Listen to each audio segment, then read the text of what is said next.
Let me go back and take it from the top. You rushed to the hospital that evening. Why?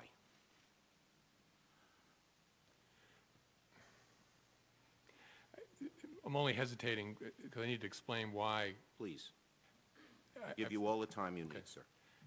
I've actually thought quite a bit over the last 3 years about how I would answer that question if it was ever asked, because I assumed that at some point I would have to testify about it. The one thing I'm not going to do and be very, very careful about is, because this involved a classified program, I'm not going to get anywhere near classified information. I'm also am very leery of and will not reveal the content of advice I gave as a lawyer, deliberations I engaged in. I think it's very important for the Department of Justice that someone who held my position not do that. In terms of privilege. Yes, sir. Understood. Subject to that, and I'm uncomfortable talking about this, but I will answer the question. To understand what happened that night, I kind of got to back up about a week. Please. In the early part of 2004, the Department of Justice was engaged, the Office of Legal Counsel under my supervision, in a reevaluation both factually and legally of a particular classified program.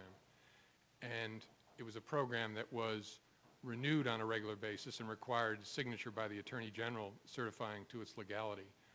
And I remember the precise date, the program had to be renewed by March the 11th, which was a Thursday of 2004.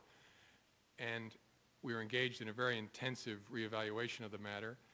And a week before that March 11th deadline, I had a private meeting with the Attorney General for an hour, just the two of us, and I laid out for him what we had learned and what our analysis was of this particular matter.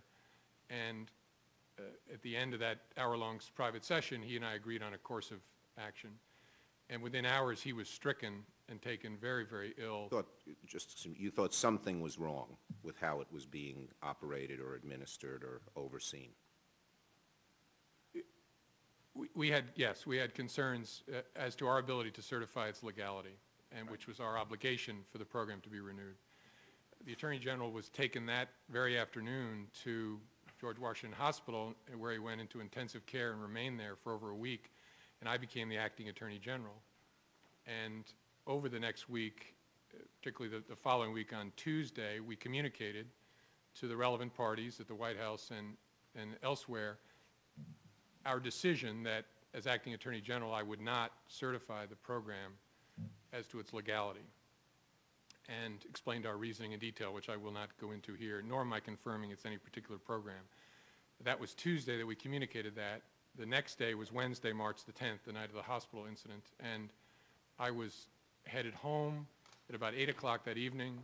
My security detail was driving me, and I remember exactly where I was on Constitution Avenue, and got a call from Attorney General Ashcroft's Chief of Staff telling me that he had gotten a call. What's his name? David Ayers. That he had gotten a call from Mrs. Ashcroft from the hospital. She had banned all visitors and all phone calls, so I hadn't seen him or talked to him because he was very ill. And Mrs. Ashcroft reported that a call had come through, and that as a result of that call, Mr. Card and Mr. Gonzalez were on their way to the hospital to see Mr. Ashcroft. Do you have any idea who that call was from? I have some recollection that the call was from the President himself, but I don't know that for sure. It came from the White House, and it came through, and the call was taken in the hospital. So I hung up the phone, immediately called my Chief of Staff, told him to get as many of my people as possible to the hospital immediately. I hung up, called Director Mueller, and with whom I'd been discussing this particular matter, and who'd been a great help to me over that week, and told him what was happening. He said, "I'll meet you at the hospital right now." Told my security detail that I need to get to George Washington Hospital immediately. They turned on the emergency equipment and drove very quickly to the hospital. I got out of the car and literally ran up the stairs with my security detail. What was your concern? You were in obviously a huge hurry. I was concerned that, given how ill I knew the Attorney General was, that there might be an effort to ask him to overrule me when he was in no condition to do that. Right. Okay. I was worried about him, frankly, and so I raced to the hospital room, entered, and Mrs. Ashcroft was standing by the hospital bed. Mr. Ashcroft was lying down in the bed. The room was darkened.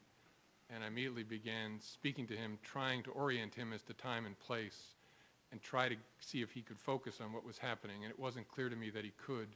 He seemed pretty bad off. And at that point, it was you, Mrs. Ashcroft, and the Attorney General and maybe medical personnel in the room, no other Justice Department or government officials. Just the three of us at that point. I tried to see if I could help him get oriented. As I said, it wasn't clear that I had succeeded. I went out in the hallway, spoke to Director Mueller by phone. He was on his way. I handed the phone to the head of the security detail, and Director Mueller instructed the FBI agents present not to allow me to be removed from the room under any circumstances. And I went back in the room. I was shortly joined by the head of the Office of Legal Counsel, Assistant Attorney General Jack Goldsmith, and a senior staffer of mine who had worked on this matter, an Associate Deputy Attorney General. So the three of us, Justice Department people, went in the room. I sat down. Can you just give us the names of the two other people? Jack Goldsmith, who was the Assistant Attorney General, and Patrick Philbin, who was Associate Deputy Attorney General. I sat down in an armchair by the head of the Attorney General's bed. The two other Justice Department people stood behind me. Mrs. Ashcroft stood by the bed holding her husband's arm, and we waited.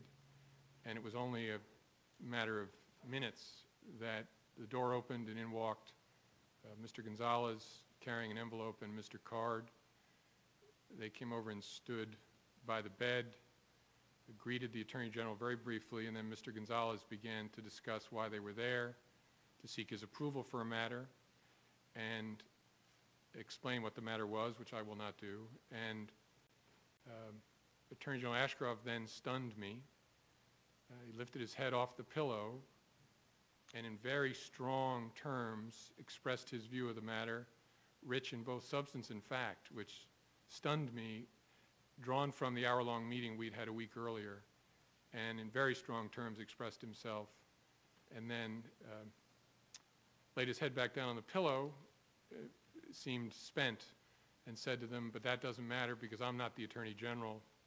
But he expressed his reluctance, or he would not sign the statement that they give the authorization that they had asked. Is that right?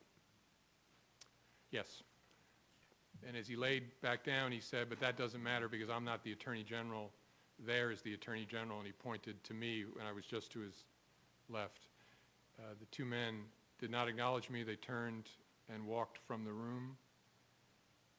And within just a few moments after that, Director Mueller arrived. I told him quickly what had happened. He had a brief, memorable, brief exchange with the Attorney General, and then we went outside in the hallway.